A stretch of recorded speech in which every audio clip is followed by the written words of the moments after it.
നമസ്കാരം. ACV ന്യൂസിൻ്റെ എല്ലാ മാന്യ പ്രേക്ഷകർക്കും വിഷുദിന ആശംസകൾ. അറിവ് ഉറവാണ്. ശരിക്കും മലയാളികളുടെ അറിവിനെ ഏറ്റവും കൂടുതൽ ജനകീയവൽക്കരിച്ച അറിവിൻ്റെ രാജകുമാരനാണ് ഇന്ന് നമ്മുടെ അതിഥി. സ്വാഗതം ചെയ്യാം മലയാളിയുടെ സ്വന്തം grand master Shri GS Pradeep. സ്വാഗതം. നമസ്കാരം സുരേഷ്. ശരിക്കും നമ്മൾ ഈ വിഷു എന്ന് പറയുന്നത് മലയാളികളെ സംബന്ധിച്ചിടത്തോളം ഏറ്റവും കൂടുതൽ ആഘോഷങ്ങൾ ഉള്ളതും അത് നന്നായിട്ട് ആഘോഷിക്കുന്നതും വിഷുവാണ് എന്നുള്ളതാണ്. അങ്ങയുടെ ഇപ്പോഴത്തെ ഒരു പൊസിഷൻ എന്ന് പറയുന്നത് വൈലോപ്പിള്ളി സംസ്കൃതി ഭവൻ്റെ വൈസ് ചെയർമാൻ എന്നുള്ളതാണ്. ശരിക്കും വൈലോപ്പിള്ളി എന്ന് പറയുന്നത് വിഷുവുമായി ചേർത്ത് വായിക്കുമ്പോൾ എന്ത് തോന്നുന്നു? വൈലോപ്പിള്ളി വിഷുവുമായല്ല, മണ്ണുമായും കൃഷിയുമായും ചേർത്ത് വായിക്കേണ്ട ഒന്നാണ്.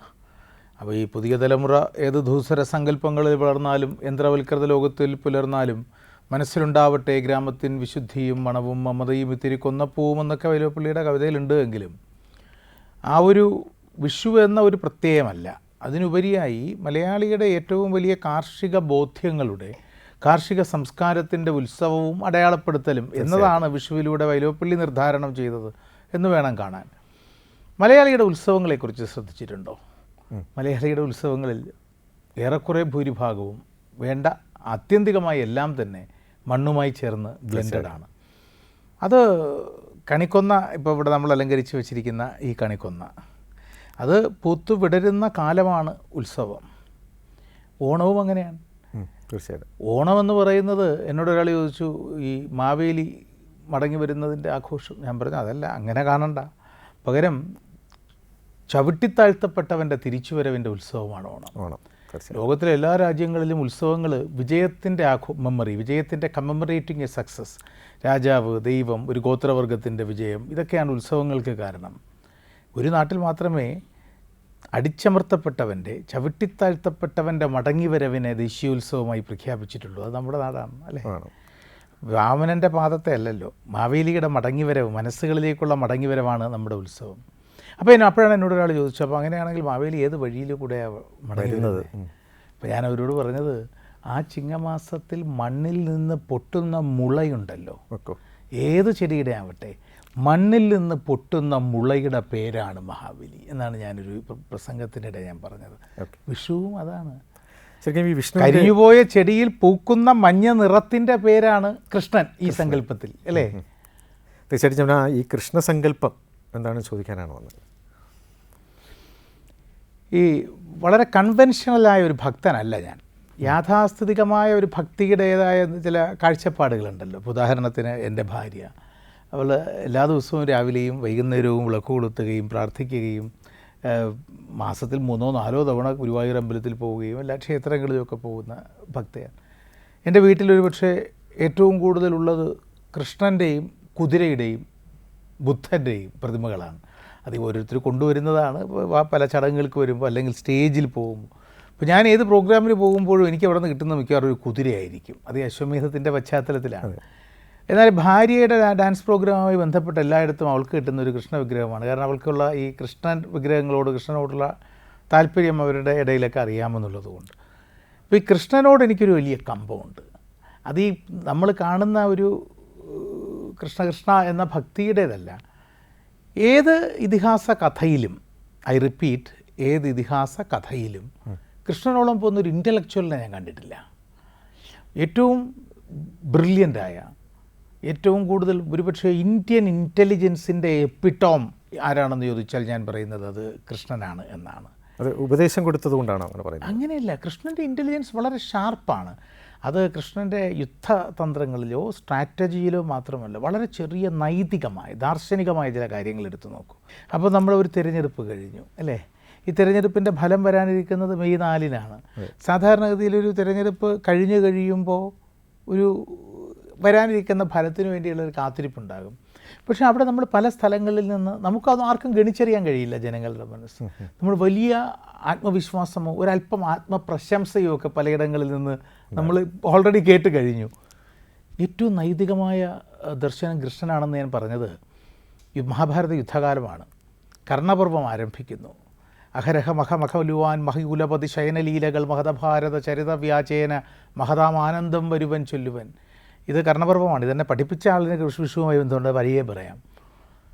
ഈ കർണപർവം ആരംഭിക്കുന്ന കാലത്ത് കർണൻ പടനായകനായി വന്നപ്പോൾ അമ്മയ്ക്ക് വാക്ക് കൊടുത്തിട്ടുണ്ട്, 5-ൽ ഒരാളെ, അതും അർജുനനെ മാത്രമേ വധിക്കൂ. യുദ്ധക്കളത്തിലേക്ക് യുധിഷ്ഠിരൻ ധർമ്മപുത്രർ കർണനെ നേരിടാനെത്തിയപ്പോൾ അമ്പുകൾ കൊണ്ട് കർണൻ തേര് മൂടി. യുധിഷ്ഠിരൻ ഒടുവിൽ തേരുപേക്ഷിച്ചിറങ്ങി ഓടി തിരികെ ശിബിരത്തിൽ പാളയത്തിൽ പോയി.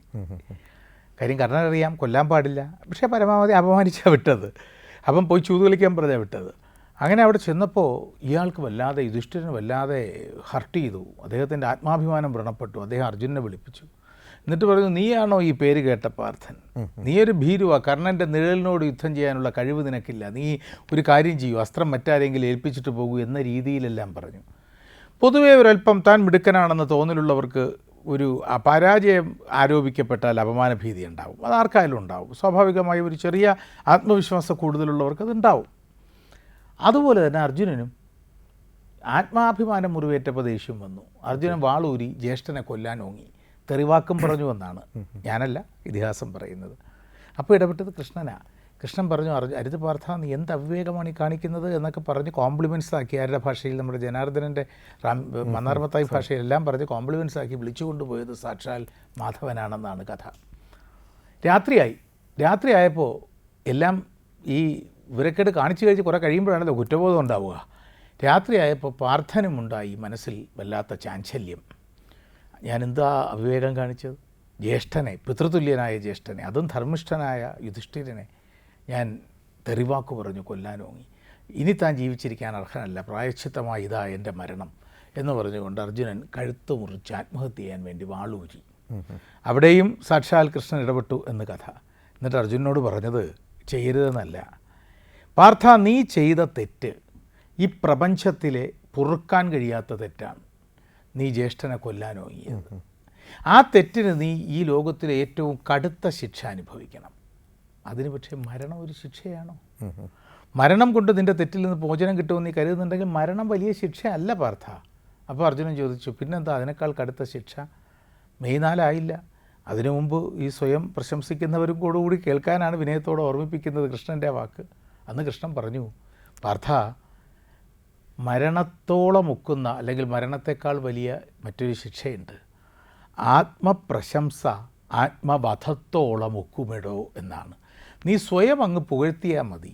ഞാൻ വിജയിയാണ്, ഞാൻ മിടുക്കനാണ്, ഞാൻ പാർത്ഥനാണ്, ഞാൻ ഉർവശിയെ ഭ്രമിപ്പിച്ച കാമുകനാണെന്നൊക്കെ സ്വയം പുകഴ്ത്തി ആത്മപ്രശംസ നടത്തിയപ്പോൾ ആത്മഹത്യയേക്കാൾ വലിയ ശിക്ഷ കിട്ടിയതിന് തുല്യമായി എന്നാണ് പറയുന്നത്. കൃഷ്ണൻ ഈ കാലഘട്ടത്തിൻ്റെയും കൂടി പ്രതീകമാണ് കൃഷ്ണൻ്റെ ബ്രില്യൻസ്. ശരിക്കും ആത്മപ്രശംസ ആത്മവധത്തോളം ഒക്കുമിടോ എന്നുള്ളതാണ്. ശരിക്കും കൃഷ്ണൻ ഇപ്പോഴും സമകാലികനാണ് എന്നുള്ളതാണ്.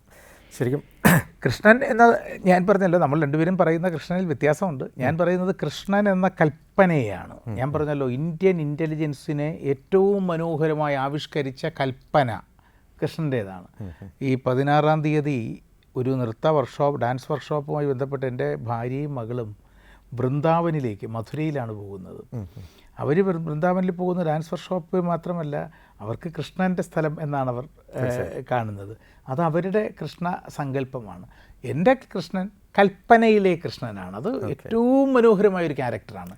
അത് ഇപ്പോൾ അനാകരുണിനേക്കാൾ, ഹാംലെറ്റിനേക്കാളൊക്കെ മുകളിൽ നിൽക്കാൻ കഴിയുന്ന വൈവിധ്യങ്ങളായ ഡയമെൻഷൻസ് ഉള്ള ഇന്ത്യൻ ഇൻ്റലിജൻസിൻ്റെ ഒരു എപ്പിറ്റോം എന്ന് പറയാവുന്ന ഒരു ക്യാരക്ടറാണ് എനിക്ക്. ശരിക്കും കൃഷ്ണൻ എന്ന് പറയുന്നത് ഓരോരുത്തർക്കും ഓരോ കൃഷ്ണനാണ് എന്നുള്ളതാണ്. ശരിക്കും നമ്മൾ അങ്ങയുടെ വ്യക്തി ജീവിതത്തിലേക്ക് വന്നു കഴിഞ്ഞാൽ ശരിക്കും ഒരു നിമിഷം എന്ന് പറയുന്നൊരു പരിപാടി, അതിലൂടെ ശ്രദ്ധ ആകർഷിക്കുകയും അതിനുശേഷം റിവേഴ്സ് ക്വിസിലൂടെ അശ്വമേധം എന്ന് പറയുന്ന മലയാളിയുടെ ഏറ്റവും കൂടുതൽ നെഞ്ചേറ്റിയ ഒരു വിനോദോപാധി, അറിവിൻ്റെ ഒരു സാക്ഷാത്കാരവും കൂടിയായിരുന്നു.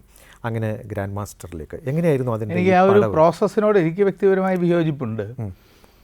അതായത് അങ്ങ് പറഞ്ഞത് തെറ്റല്ല സുജീഷ്, അങ്ങ് പറഞ്ഞത് മാധ്യമരംഗത്തിലൂടെയുള്ള എൻ്റെ സഞ്ചാരത്തിന് അങ്ങ് പറഞ്ഞതിന് തീർച്ചയായും ശരിയാണ്. റേഡിയോയിലൂടെ, ഒരു നിമിഷം പരിപാടിയിലൂടെ, തുടർന്ന് ദൂരദർശനിലെ വിവിധങ്ങളായ ടോക്ക് ഷോകളിലൂടെ, യൂണിവേഴ്സിറ്റിയിലെ പ്രസംഗ മത്സരം, യൂണിവേഴ്സിറ്റിയുടെ അല്ല, സ്കൂൾ തലം മുതൽ പങ്കെടുത്ത കാലത്തെല്ലാം പ്രസംഗ മത്സരങ്ങളിൽ കേരളത്തിൻ്റെ സംസ്ഥാന അടിസ്ഥാനത്തിൽ 1-ാം സ്ഥാനം എനിക്കായിരുന്നു പങ്കെടുത്ത എല്ലാ വർഷങ്ങളിലും. മാത്രമല്ല കേരള യൂണിവേഴ്സിറ്റിയിൽ തുടർച്ചയായി അതെ, തീർച്ചയായും.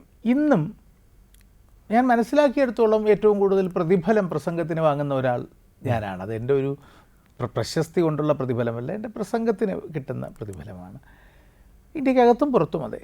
അപ്പോൾ അതുകൊണ്ട് അടിസ്ഥാനപരമായി ഞാൻ എന്താണെന്ന് ചോദിച്ചാൽ നിങ്ങളീ പറയുന്ന റിവേഴ്സ് ക്വിസോ അല്ലെങ്കിൽ വേഗതയിലുള്ള സംഭാഷണമോ ഒന്നുമല്ല. ഞാനെന്ന പ്രസംഗകനോടാണ് ഏത് പാതിരാവിലും എനിക്ക് ആത്മവിശ്വാസമുള്ളത്. ഞാനെന്ന പ്രഭാഷകനല്ല, പ്രസംഗ കലാകാരനോടാണ്. അതുകൊണ്ട് മറ്റു മൂന്നിനേക്കാൾ കൂടുതൽ പ്രാധാന്യം എന്നെ സംബന്ധിച്ചിടത്തോളം പ്രസംഗത്തിനാണ്. ഇനി രണ്ട്, അങ്ങ് പറഞ്ഞതുപോലെ തീർച്ചയായും ആകാശവാണിയിലാണ് മീഡിയ ആരംഭിച്ചത്. മലയാളത്തിൽ കൈരളി ടി വിയിൽ അശ്വമേധം നടത്തിക്കൊണ്ടിരിക്കുകയാണ്. തമിഴ്നാട്ടിൽ വിജയ് ടി വിയിൽ, സ്റ്റാർ ടി വിയിൽ 3 വർഷം ചെയ്യുന്നത്. തുടർന്ന് ആ സമയത്ത് തന്നെ ശ്രീലങ്കയിലേക്ക് ക്ഷണിക്കപ്പെടുകയും 8 വർഷക്കാലം 8 സീസൺ ശ്രീലങ്കയിൽ. അത് യുദ്ധത്തിന് മുമ്പാണെന്ന് ആലോചിക്കണം. ഞാൻ ആദ്യം പോകുമ്പോൾ ഓരോ 100 മീറ്ററിലും വാഹനം തടഞ്ഞ് അടിവസ്ത്രം വരെ അഴിച്ച് പരിശോധിക്കുന്ന പോലീസ് ഇല്ലാത്ത ശ്രീലങ്ക. അന്ന് പോലീസില്ല, പട്ടാളമേ ഉള്ളൂ. ശ്രീലങ്കയിൽ ആ പ്രോഗ്രാം ചെയ്യുന്നതിനിടയിലാണ് ഒരു ദിവസം കൊണേഷ് എന്ന് പറയുന്ന ഫ്ലോർ മാനേജർ, എൻ്റെ കഴിഞ്ഞ പുസ്തകത്തിലുണ്ട്, ഫ്ലോർ മാനേജർ വന്നിട്ട് അയാളുടെ അനിയനെയും കൊണ്ട് റൂമിൽ വരട്ടെ എന്ന് ചോദിച്ചു. ഷൂട്ട് കഴിഞ്ഞ് രാത്രി 10 മണിക്ക്. കൊച്ചുകുട്ടിയാണ്, ഒരു 10-11 വയസ്സ് വരും. വിട്ടിലുപോലെ ചിലയ്ക്കുന്ന അനിയൻ അവനെ കൊണ്ടുവന്നു. അവൻ അശ്വമേധം ഗ്രാൻഡ് മാസ്റ്റർ ഞാൻ നനച്ചാൽ നിങ്ങൾ കണ്ടുപിടിക്കുമോ എന്നൊക്കെ ചോദിച്ചിട്ട് അവരുടേതായ രീതിയിൽ അവൻ കുറേ ക്രിക്കറ്റ് താരങ്ങളുടെ പേര് വിചാരിക്കുകയും ഞാൻ കണ്ടുപിടിക്കുകയൊക്കെ ചെയ്തു. അവൻ വലിയ സന്തോഷത്തോടെ ഒരു ഉമ്മയൊക്കെ വെച്ചിട്ടാണ് പോയത്. പിറ്റേ ദിവസം ഉച്ചയായിട്ടും കൊണേഷനെ കണ്ടില്ല. അപ്പോൾ ചമന്തരാജ് എന്ന് പറയുന്ന സ്റ്റേഷൻ ചാനൽ ഡയറക്ടറുണ്ട്, അയാളാണ് അവിടെ MD. സ്വാഭാവികമായും വിദേശത്തു നിന്ന് വരുന്ന ആർട്ടിസ്റ്റ് എന്നുള്ള ഒരു പരിഗണന ഉണ്ടല്ലോ, അതുകൊണ്ട് ചാനൽ MD ഉണ്ട് ഷൂട്ടിന്. ഞാൻ ചോദിച്ചു, മിസ്റ്റർ ചമന്തരാജ് കൊണേഷിനെ കണ്ടില്ലല്ലോ, കൊണേഷ് എങ്കെ എന്ന് ചോദിച്ചപ്പോൾ ചമന്തരാജ് പറഞ്ഞത് he will comes, don't worry, will have the shoot today. Shoot കഴിഞ്ഞിട്ടാണ് ചമന്തരാജ് പറഞ്ഞത്, പോയ ദിവസം രാത്രി എന്നെ കണ്ടിട്ട് മടങ്ങുമ്പോൾ അന്ന് ഓരോ 100 മീറ്ററിലും പട്ടാളക്കാരുണ്ട്. അപ്പോൾ വാർണിംഗ് ഫയർ കൊടുക്കും അവർക്ക് എന്തെങ്കിലും സംശയം തോന്നിയാൽ. അപ്പോൾ വണ്ടി നിർത്തണം, നിർത്തിയില്ലെങ്കിൽ അടുത്ത പോസ്റ്റിൽ ഡയറക്റ്റ് ഫയറാണ്. വാർണിംഗ് ഫയർ കേട്ടില്ലത്രേ, ഇവർ സംസാരിച്ചുകൊണ്ട് പോവുകയായിരുന്നു. അടുത്ത ഫയറിൽ ആദ്യത്തെ വെടി കൊണേഷിൻ്റെ അനുജനും പിന്നീട് കൊണേഷിനുമായിരുന്നു. രണ്ടുപേരും മരിച്ചു പോയതൊക്കെ ഈ ശ്രീലങ്കയുടെ എപ്പിസോഡ് ഓർമ്മിപ്പിച്ചതേ ഉള്ളൂ. ആ സമയത്താണ് ശ്രീ ജഗ്മോഹൻ റെഡ്ഡിയുടെ സാക്ഷി ടി വിയിലേക്ക് തെലുങ്കിൽ ക്ഷണം കിട്ടുന്നത്. അന്ന് തെലുങ്ക് ഒരു വാക്കുപോലും അറിയില്ല. പിന്നെ ഈ പറഞ്ഞ പോലെ ചെക്ക് കിട്ടിയാൽ എന്തും പഠിക്കാം എന്നൊരു ആത്മവിശ്വാസം ഉള്ളതുകൊണ്ട്, പർപ്പസ് ഓറിയൻറ്റഡ് ലേണിംഗ് എന്ന് പറയുന്നത് ഒരു സുഖമുള്ള കാര്യമായതുകൊണ്ട് തെലുങ്കിൽ പ്രോഗ്രാം ഏറ്റെടുക്കുകയും അവിടെ ഇംഗ്ലീഷിലായിരിക്കും ഇൻട്രോ ചെയ്യുക എന്നൊക്കെയാണ് അവർ കരുതിയിരുന്നത്. പക്ഷേ അവിടെ ചെന്ന് യേശുഭകാര്യ പ്രാരംഭിച്ച് മുന്തു കന്നതലി പതാലുക നമസ്കരിച്ച് പ്രാരംഭിച്ചിടം മനസ്സമ്പ്രദായം എന്നൊക്കെ തുടങ്ങി തെലുങ്കിൽ തന്നെ അശ്വമേധം 600 എപ്പിസോഡോളം തെലുങ്കിലും ചെയ്യുകയൊക്കെ ചെയ്തു. പിന്നെ ഓസ്ട്രേലിയയിലും അമേരിക്കയിലും UK-യിലും വിവിധങ്ങളായ യൂറോപ്യൻ രാജ്യങ്ങളിലും മിഡിൽ ഈസ്റ്റിലും ഒക്കെയുള്ള ഒരുപാട് രാജ്യങ്ങളിൽ ലൈവ് ഷോയായി റിവേഴ്സ് ക്വിസ്. ആശയവിനിമയത്തിൻ്റെ ഒരു ഉപകരണമാണ് ഭാഷ എന്ന് പറയുന്നത്. അത് നമ്മൾ ഓരോരുത്തർക്കും ഓരോ രീതിയിലാണ്. അങ്ങനെ സംബന്ധിച്ചിടത്തോളം ഒരുപാട് ഭാഷകൾ പഠിച്ചിട്ടുണ്ട്. ഏകദേശം എത്ര ഭാഷ ഇപ്പോൾ കൈകാര്യം ചെയ്യുന്നു? അത് തെറ്റാണ്. തെറ്റെന്ന് പറയുന്നത് ഞാൻ പറയുന്നല്ലോ, ഞാൻ ഈ പറയുന്നതൊന്നും ദയവേത് പ്രേക്ഷകരെ, ഇത് എൻ്റെ അഭിപ്രായങ്ങളാണ്, അത് ശരിയല്ല. തീർച്ചയായിട്ടും അതാണ് നമുക്ക് വേണ്ടത്. ഞാൻ പറയുന്നത് ശരിയും തെറ്റും എന്ന രണ്ടില്ല. തെറ്റ് എന്നത് എൻ്റെ അഭിപ്രായമാണ്, പക്ഷേ എൻ്റെ അഭിപ്രായം ശരിയാണ് എന്ന് നിശ്ചയമില്ലല്ലോ. എൻ്റെ കാഴ്ചപ്പാടുകളാണ് ഞാൻ പറയുന്നത്. എൻ്റെ കാഴ്ചപ്പാടിൽ ഭാഷാ പഠനവും സംഭാഷണവും തമ്മിൽ ഒരു ബന്ധവുമില്ല. മലയാളത്തിൽ പോസ്റ്റ് ഗ്രാജുവേറ്റോ ഡോക്ടറേറ്റോ കഴിഞ്ഞ ഒരുപാട് പേരെ എനിക്കറിയാം. 10 മിനിറ്റ് പോലും മലയാളത്തിൽ സംസാരിക്കാനോ നല്ല മലയാളത്തിൽ ചോദ്യങ്ങൾക്ക് മറുപടി പറയാനോ പോലും കഴിയാത്തവരാണവർ. പോസ്റ്റ് ഗ്രാജുവേറ്റ് ഇൻ ഇംഗ്ലീഷ് ലിറ്ററേച്ചറായ ഒരുപാട് പേരെ എനിക്കറിയാം. തിരുവനന്തപുരത്ത് തന്നെ സുഹൃത്തുക്കളുടെ മക്കളും സുഹൃത്തുക്കളും ഒക്കെ ഒരുപാട് പേരുണ്ട്. ഇപ്പോഴും മോശമല്ലാത്ത ഇംഗ്ലീഷിൽ, വളരെ നല്ല ഇംഗ്ലീഷ് വേണ്ട, മോശമല്ലാത്ത ഇംഗ്ലീഷിൽ ആശയവിനിമയം നടത്താൻ അവർക്ക് കഴിയാറില്ല. അപ്പോൾ ഭാഷ പഠിക്കുന്നതും സംസാരവും തമ്മിൽ വലിയ വ്യത്യാസമുണ്ട്. ഭാഷ പഠിക്കുന്നത് ഒരു പ്രയാസമുള്ള കാര്യമല്ല. A മുതൽ Z വരെ അറിയാത്ത കുട്ടികൾ കേരളത്തിലുണ്ടോ എന്ന് ചോദിച്ചാൽ ബുദ്ധിമുട്ടാണ്. എനിക്കത് തോന്നുന്നില്ല. ഒരു 2ാം ക്ലാസ് കഴിച്ച് പോകുന്ന കുട്ടികൾക്ക് ഏറ്റവും കുറച്ച് പക്ഷേ എല്ലാവർക്കും അറിയാം. പക്ഷെ അതുകൊണ്ട് ഇംഗ്ലീഷ് അറിയണമെന്നില്ല. തീർച്ചയായിട്ടും. അപ്പോൾ പ്രയാസമുള്ള കാര്യം സംഭാഷണ കലയാണ്. If you have the ability to talk, if you have the ability to communicate with vibrations and effect with positivity, അവിടെ ലാംഗ്വേജ് എന്ന് പറയുന്നത് there is a bar call language. ഭാഷ നിങ്ങളുടെ മുന്നിൽ ഒരു വിഘാതമാകുന്നത് നിങ്ങൾക്ക് ആശയവിനിമയം ചെയ്യാൻ പ്രയാസമുള്ളപ്പോഴാണ്. ആശയവിനിമയം നിങ്ങൾക്ക് അനായാസമായി നിർവഹിക്കാൻ കഴിയുന്ന ഒന്നാണ്. കയ്യിലെ നെല്ലിക്കയാണ് സംഭാഷണമെങ്കിൽ ഭാഷ നിങ്ങളിലേക്ക് എത്തുന്നതാണ്. നിങ്ങൾ ഭാഷയുടെ പുറകെ പോകണ്ട, അല്ലേ?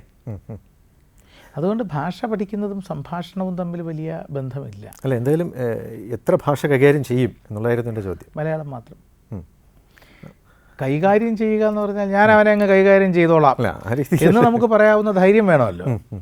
അത് അഹങ്കാരമെന്ന് തെറ്റിദ്ധരിക്കില്ല എങ്കിൽ ഏത് പാതിരാവിൻ്റെ പതിത ആഘാതത്തിൽ ഉറങ്ങിക്കിടന്നാലും മലയാളം എന്ന ഭാഷ ഏത് സുഷുപ്തിയിലും എനിക്ക് കൈകാര്യം ചെയ്യാൻ കഴിയും. മറ്റൊരു ഭാഷയും കൈകാര്യം ചെയ്യാൻ കഴിയുമെന്ന് പറയുന്നില്ല.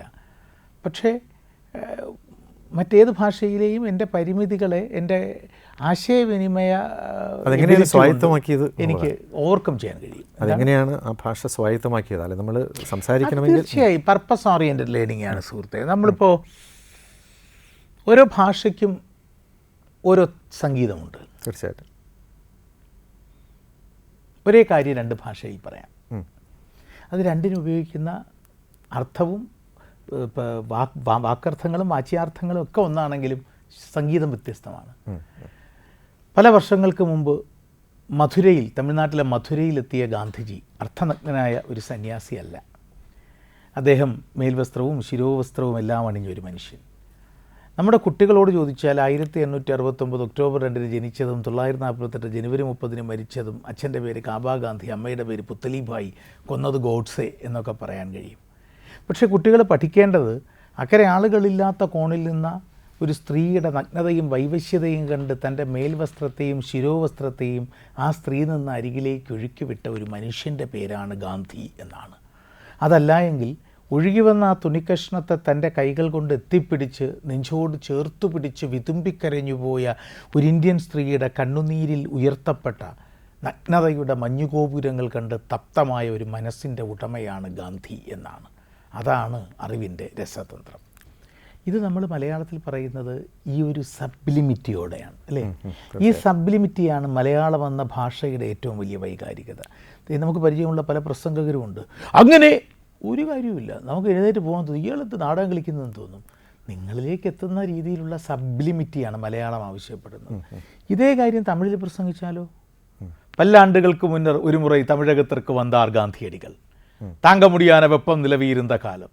அன்றவர் அரையாடை அணிந்தவர் அல்லை, கோட்டையின் தலைப்பாவையும் அணிந்து முழு வேடதாரியாய் காணப்பட்டார். வைகை ஆற்றின் கரைக்கு செல்கின்றார். அங்கே ஆளரவம் இல்லாத ஒரு பகுதியில் ஒரு ஏழை பொன். என்ன காந்தியைக்குறிச்சு உங்களுக்கு தெரியும்? பிறந்தது 869 ஒக்டோபர் 2, மரணமடைந்தது 948 ஜனவரி 30. அப்பா பேர் காபா காந்தி, அம்மா பேர் புத்தலிபாய். துப்பாக்கியாலே சுட்டு விட்டது நாதுராம் விநாயக் கோட்ஸே. செய்த வேலை வழக்கறிஞர். பிறந்த ஊர் போர்பந்தர். இது மட்டுமா? இல்லை. அந்த ஏழை பொண்ணை பார்த்து தன் துணித்துண்டை அந்த வைகை கரையில் ஒழுக்கி விட்ட ஒரு மனிதரை பற்றி தெரிய வேண்டும். விட்டுடுங்க, தெரிய வேண்டாம். ஆனால் அந்த அலைக்கரங்களை ஒழுகிப்பான் செന്ന அந்த துணித்துண்டை பற்றி தெரிய வேண்டையா? അതും விட்டுடுங்க, வேண்டாம். ஆனாலும் அந்த துணித்துண்டை மகிழ்ச்சியோடு எடுத்து மார்போடு அணைச்சு கண்ணீர் வடித்த அந்த ஏழை பொண்ணை பார்த்து இனிமேல் அனைத்து இந்தியா பொண்களுக்கும் தங்க உடம்ப மறக்க ஒரு துண்டு துணியை கிடைக்காமல் தான் இதோ அரைவேடதாரியாய் திருவேன் என்று சபதம் செய்த ஒரு மனிதரின் இதய துடிப்பை பற்றி தெரிய வேண்டையா? ഇത് തമിഴിലാവുമ്പോൾ ഇതിൻ്റെ രൂപമേ മാറി. പക്ഷേ അതിൻ്റെ ഒരു താള ലയമുണ്ട്. അതിൻ്റെ